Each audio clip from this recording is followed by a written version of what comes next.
nós, espíritas, simpatizantes da doutrina espírita, ou mesmo que fôssemos apenas espiritualistas, a palavra finados não é bem empregada, não é bem aplicada, já que não é o fim do ser, né? Então deveria ser reiniciados ou alguma coisa assim, revividos, restaurados, né? Hoje na era tecnológica que se fala tanto em dimensões, em nuvens, né? Fez um upload, né? Foi para o plano superior. Então o termo finados já nos dá a impressão de que acabou, terminou, é o fim. Por isso o ponto de interrogação, finados? Não é verdade, não é o fim e nós sabemos disso. Mas é claro que a gente precisa refletir sobre isso, porque na doutrina espírita, toda a nossa dificuldade está justamente no conhecimento que nós temos versus o comportamento que nós aplicamos no nosso dia a dia. Todos nós, quando a gente para pensar, acredita que a vida continua? Claro, acredito, afinal Deus é bom, acredita que somos espíritos, que vamos continuar vivendo. É justo, porque afinal, por que Deus nos criaria para apenas uma existência? E nós vamos fazendo reflexões nesse sentido, mas no nosso dia a dia, as escolhas que nós fazemos, apesar deste conhecimento, elas às vezes nos contradizem, né? Elas estão ao contrário daquilo que nós conhecemos, porque a gente faz decisões em busca daquilo que é imediato, que é material, aquilo que no nosso dia a dia vai nos dar prazer, ao invés de escolhermos aquilo que vai agraciar o espírito, que vai nos dar felicidade espiritual, a gente sempre escolhe por aquilo que é mais imediato. Mas é claro que todos nós estamos crescendo, estamos progredindo nesse sentido. Porque para estarmos aqui hoje, a gente fez a escolha no investimento espiritual, no nosso lado espiritual, né? Ao sairmos de casa, do trabalho, a gente escolheu: eu vou à casa espírita hoje. Quais os valores que nos trouxeram até aqui? Justamente essa crença de que é importante para todos nós fortalecermos o nosso lado espiritual. Nós somos espíritos imortais em uma transitória encarnação. Então nós começamos a entender que muitas vezes a gente confunde o ser com o corpo. Nós não somos este corpo. Nos nossos grupos de estudo, na nossa casa espírita, a gente às vezes faz um verdadeiro e falso, né, com algumas frases para o pessoal marcar, olha, verdadeiro, falso, para fazer o pessoal pensar e refletir. E uma das questões do verdadeiro e falso meu corpo morreu, não, desculpe, morri, agora fui para o céu, verdadeiro e falso. O pessoal marca falso porque céu é um conceito relativo, né? Meu corpo morreu, e eu onde fui? Né? Para onde fui eu? Então, são questões para separar essa dualidade corpo e espírito, para nos fazer pensar, né? Quando eu digo meu corpo, eu estou falando corretamente. É o meu corpo. Eu, espírito, proprietário do corpo. Mas muitas vezes a gente diz meu espírito. O meu espírito está invertendo a ordem, né? Então, quando eu digo meu espírito vai para o plano espiritual, está querendo dizer que eu acho que eu sou o corpo. Então, essa é uma das questões do verdadeiro e falso. Meu espírito vai para o plano espiritual? Falso. Não é o meu espírito que vai, sou eu que vou para o plano espiritual. Então vejam que a própria forma que nós temos às vezes de falar vai fazendo com que a gente confunda o corpo com o ser. Nós, espíritos, vamos para o plano espiritual. Nosso corpo fica aqui. Quando desencarnamos, nós vamos ao plano espiritual. O corpo fica aqui. Meu corpo é minha posse temporária durante essa existência. Eu, espírito, pertenço sempre ao plano espiritual. Eu, espírito, estou sempre no plano espiritual, embora eu possa estar comandando um corpo físico. Então a gente começa a trabalhar essa dualidade para a gente tentar separar essa confusão que a gente faz entre o ser espiritual e o corpo físico. Então onde é que vai estar o ser espiritual após a morte do corpo? No plano espiritual. É a nossa verdadeira pátria. Quando nós vamos estudar todas as obras da doutrina espírita, tanto as fundamentais como as complementares, a gente vai perceber ali que a maioria dos casos de preparação para a reencarnação são demorados, são longos. E a gente deduz ali que nós ficamos mais tempo no plano espiritual, a maioria das vezes, isso não é uma regra, mas a maioria das vezes nós ficamos mais tempo no plano espiritual do que encarnados. Portanto, é um estágio que nós fizemos aqui. 60, 70, 80 ou 90 anos, não importa. A gente vai para lá, às vezes fica 100, 150, 200, nos preparando, reunindo um grupo, programando o próximo retorno à Terra. Então, a nossa verdadeira pátria é a pátria espiritual, é da onde nós viemos e para onde nós voltamos. E esse raciocínio tem que estar bem nítido para que nós podemos nos relacionar mais tranquilamente quando nós falamos da morte daqueles que amamos, da morte do corpo daqueles que amamos. Nós espíritas vamos ao cemitério? Vamos ao cemitério, podemos ir. Nós compreendemos que possamos ir ao cemitério. A questão é o valor que nós damos ao ir ao cemitério. A gente pode ir ao cemitério porque nós temos que dar conta, às vezes, daquele jazigo que é da família, temos que fazer a manutenção, mas nós temos que ter a clareza de que nós não precisamos ir ao cemitério em função dos nossos entes desencarnados, nossos entes queridos desencarnados. Para eles basta o nosso pensamento, o nosso amor, a nossa prece.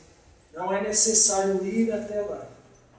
São diversas as obras que relatam as reações diferentes que os desencarnados têm quando nós vamos aos cemitérios.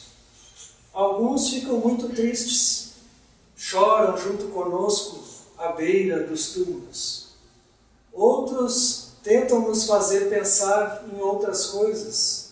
Aqueles que têm possibilidade de se comunicar conosco através do sono, do sonho, ou até por psicografia, ou mesmo nas obras espíritas que nós podemos ler, muitas vezes vão nos aconselhar a não gastar com as flores, com velas, e aplicar o dinheiro em outra fonte, na caridade ou em outro local, porque eles, no plano espiritual, não necessitam daqueles materiais.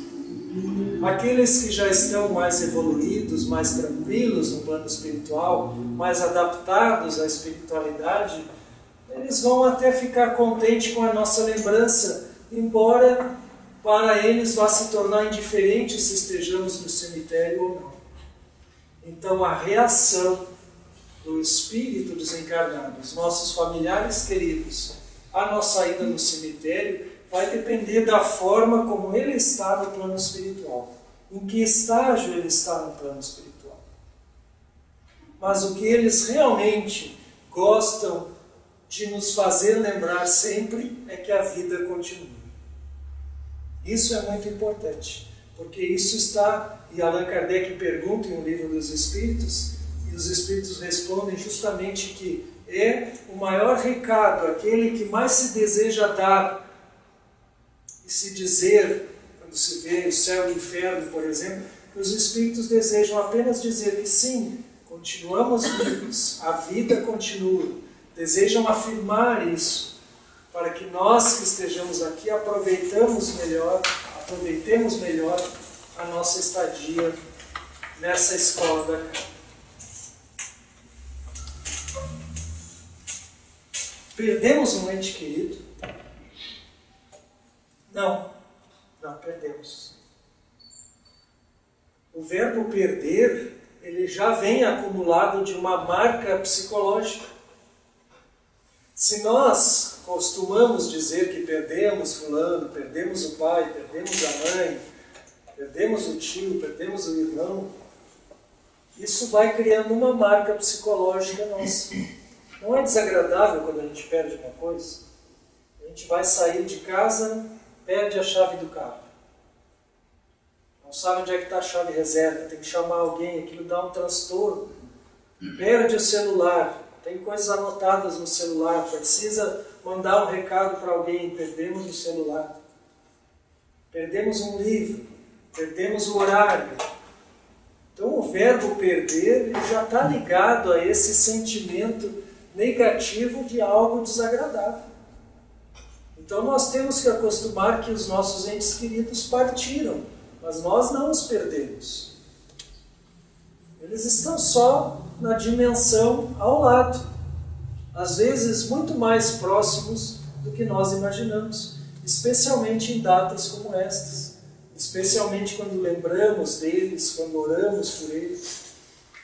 Então, vejam que essa etapa, conhecimento versus comportamento, nos ajuda a refletir e a trabalhar corretamente esses valores internos nossos, que muitas vezes a gente vai repetindo e vai criando essas marcas psicológicas que vão criando uma certa dor. Então nós não perdemos os nossos entes queridos, que desencarnam antes de nós. Até porque eles vão estar nos aguardando se nós chegarmos lá no momento oportuno e eles estiverem lá ainda, se já não estiverem retornando para a escola terrena, eles vão estar lá nos aguardando. Então nós não nos perdemos. O fio do amor, do carinho que temos por aqueles que desencarnam é a nossa ligação mais profunda e mais importante com aqueles que estão no plano espiritual.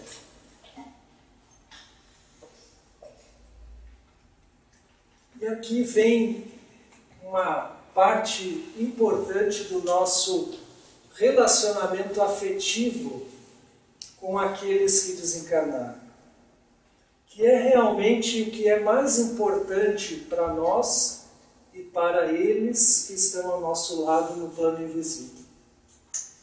O que nós sentimos em relação àqueles que desencarnaram?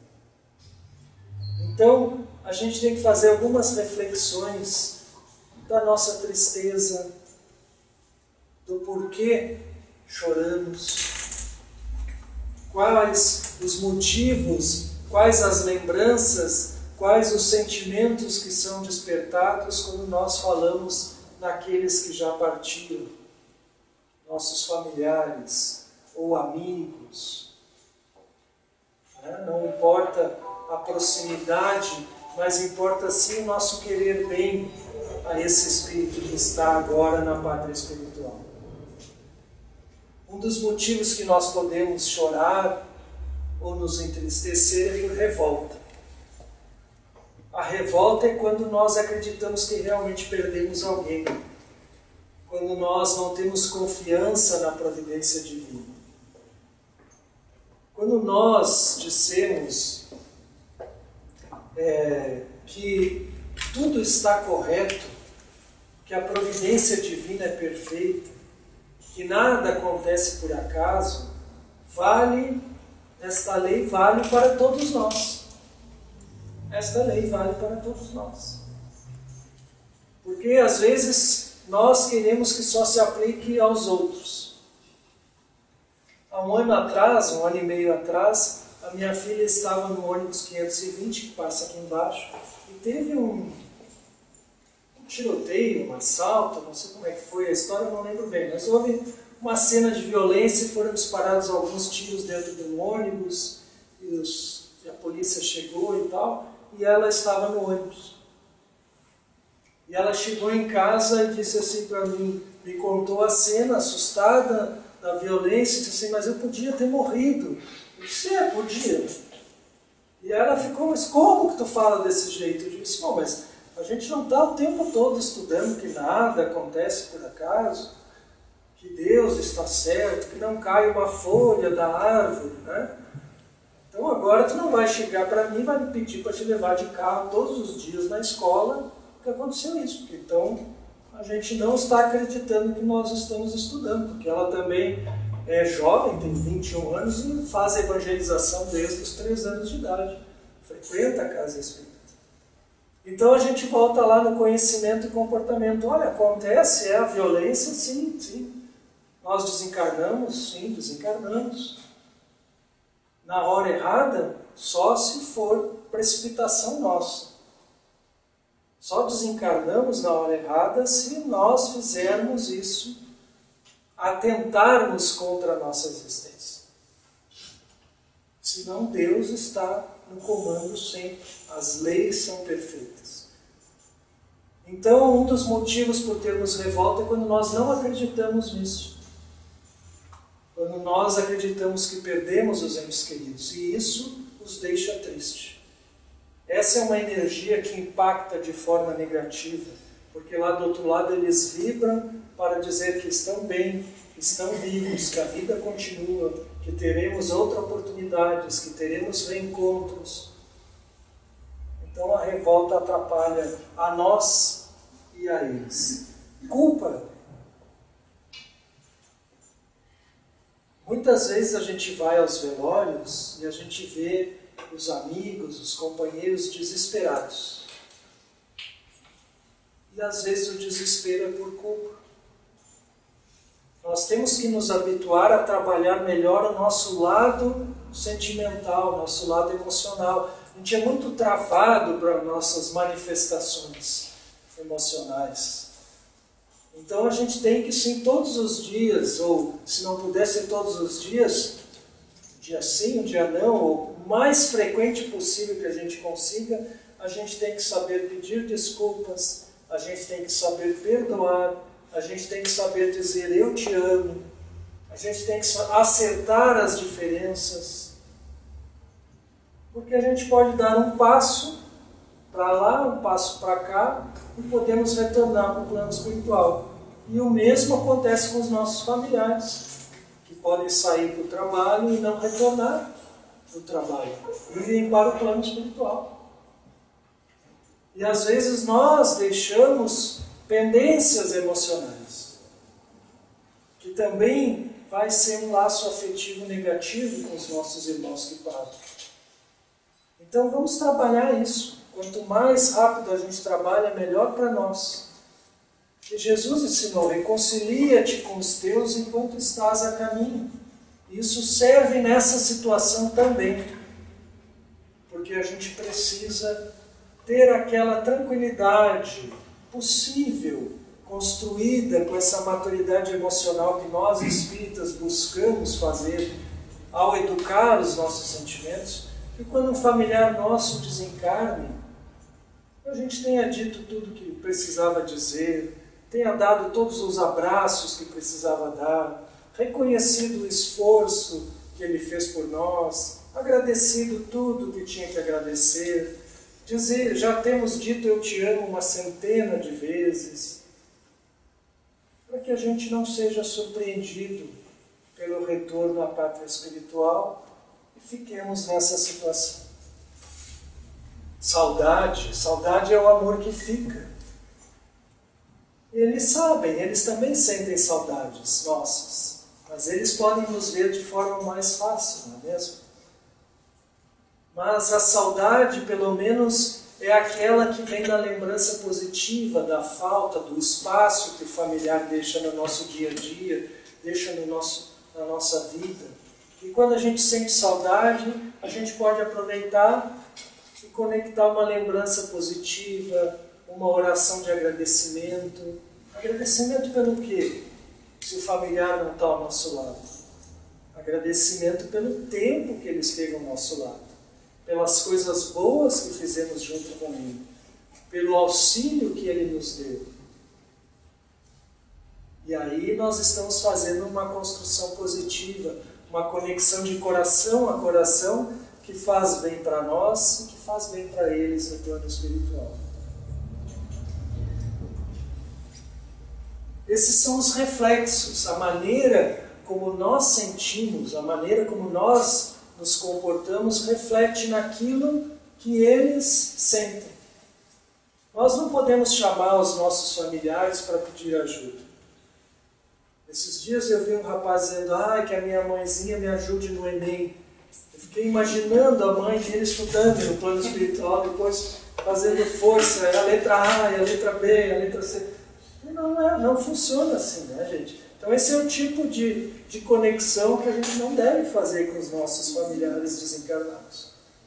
Porque isso gera uma angústia. A pessoa, o espírito não está bem preparado, não está bem adaptado ao plano espiritual. E aí o filho chama para ter ajuda no Enem, qual é a mãe que não vai ficar se sentindo mal com isso? E agora? Não posso ajudar, não tenho condições, não tenho conhecimento. Meu filho também tem intuição zero, uma tábua. Então como é que vai ajudar? Então vejam que essas nuances do que nós sentimos para com eles, as lembranças que nós alimentamos são muito importantes. E nós temos que trabalhar isso. Como eles ainda nos ouvem e sentem essa conexão conosco, as culpas, as revoltas, a gente pode resolver a qualquer momento. Porque a gente pode fazer uma bela oração falando, agradecendo por tudo que fizeram. A gente ainda pode dizer que os ama. Isso vai nos ajudar, vai nos aliviar e eles vão se sentir muito bem. E a revolta é uma questão de entendimento. Porque se a gente quer encontrar com eles, a gente não pode desencarnar revoltado. Eu recomendo que a gente desencarne tranquilo. Se a gente desencarna muito revoltado e o nosso familiar está bem, provavelmente nós vamos ficar em locais diferentes no plano espiritual. Porque a revolta vai nos levar para próximo de outros revoltados. E se o nosso familiar já estiver bem lá na espiritualidade, a gente vai acabar não o encontrando. Então é um trabalho íntimo que nós temos que fazer. Então como é que a gente pode ajudar? Ou lembrar? É isso que nós estamos querendo construir aqui. Cada vez que a gente puder envolvê-los em um abraço espiritual. Como é que é um abraço espiritual? É fechar os olhos e imaginar que está abraçando. Imaginar que os nossos braços estão compridos. Se a gente quer que eles estejam longe, se a gente quer que eles estejam perto, a gente imagina que está abraçando mesmo. A gente imagina que essa energia do abraço, quando a gente abraça alguém, a gente sente isso. Todos nós sabemos como é que é um abraço gostoso. Então é só lembrar um abraço gostoso e enviar isso mentalmente para eles. Essa é a forma que nós temos de envolvê-los em boas energias, em boas lembranças. E sempre que lembramos dos nossos familiares desencarnados, trazer à mente os bons momentos que nós vivemos com eles. As coisas que eles nos ajudaram, os momentos alegres, de diversão, num aniversário, numa festa, no Natal, quando nos encontramos em algum lugar, ou simplesmente passeamos numa praça. Mas aqueles momentos que estão guardados conosco, que são preciosos. Essas lembranças felizes é que fazem essa conexão positiva. Como é que a gente pode fazer isso nessa época de finados, já que o cemitério não é o local mais adequado para isso? Todos nós fizemos evangelho no lar. Então a gente pode fazer um evangelho no lar que seja para os nossos entes desencarnados. Quem tem crianças em casa pode mostrar fotos e recordar bons momentos com o avô, com o tio.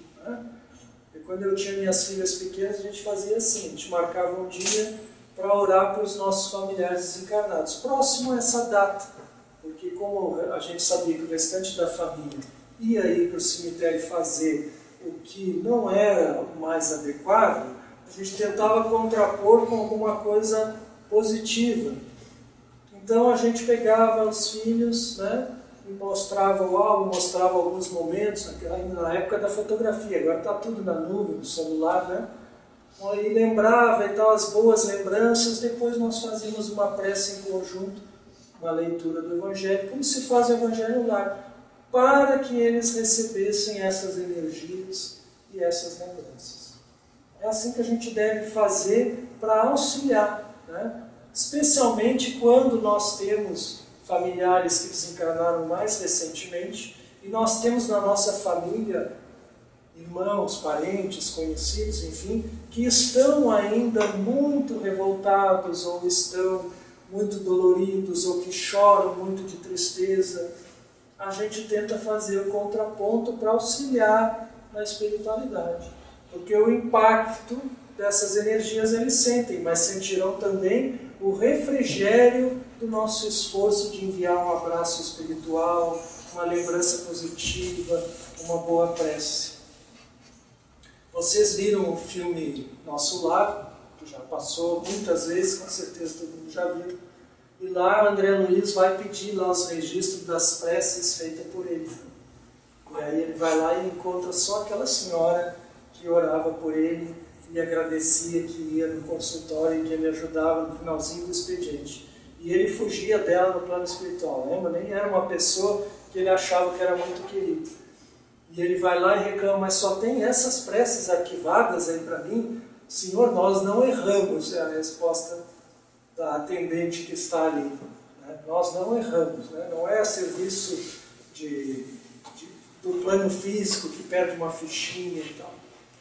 Então a gente vê a importância, naquele momento a gente vê a importância das preces feitas pelos desencarnados. O que Allan Kardec nos ensina? A eficácia da prece depende da sinceridade do pensamento, e não da abundância das palavras ditas com maior ou menor ênfase, pelas quais, na maioria das vezes, o coração não participa.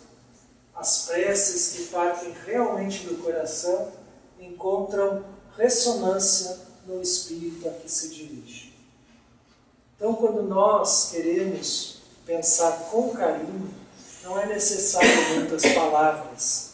Basta esse sentimento de abraço, de gratidão, de desejo que eles estejam bem, que eles estejam no plano espiritual, preparando a nossa chegada para que em algum momento a gente possa encontrá-los, que eles estejam fazendo um esforço para se adaptar à vida espiritual, porque muitas vezes nossos familiares não tinham religião, não tinham fé, são surpreendidos por uma vida que continua. Então a gente ora para que eles se adaptem rapidamente, para que eles aceitem a vida espiritual, que também não se revoltem com o retorno deles à pátria espiritual. E esse sempre deve ser o norte das nossas preces e das nossas lembranças, para que a gente possa auxiliá-los. E, auxiliando a espiritualidade, nós estamos auxiliando a todos nós. Porque nós somos uma massa coletiva que trocamos pensamentos e sentimentos o tempo todo.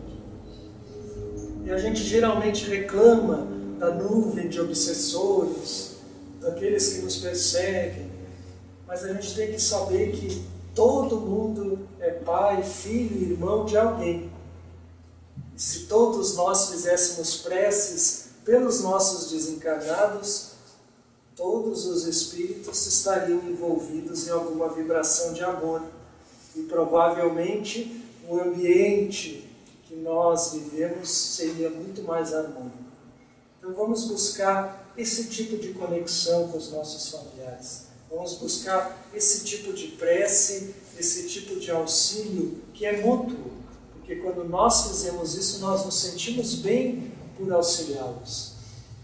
E eles se sentem bem porque percebem que nós estamos tendo a convicção de que eles estão vivos e que estão nos aguardando. Estamos nos colocando na posição daquele que sabe que o familiar viajou e que nós vamos viajar também para reencontrá-lo. Realmente, como a gente encara hoje as viagens, quando a gente tem um familiar em outra cidade, em outro país. E é assim que nós temos que pensar, assim que nós temos que alimentar, além do corpo físico, mas pelo ser que nós amamos, que é o ser espiritual. Que Jesus nos abençoe, nos envolva e que nós possamos no dia a dia buscar aplicar esses conceitos, por nós e por eles.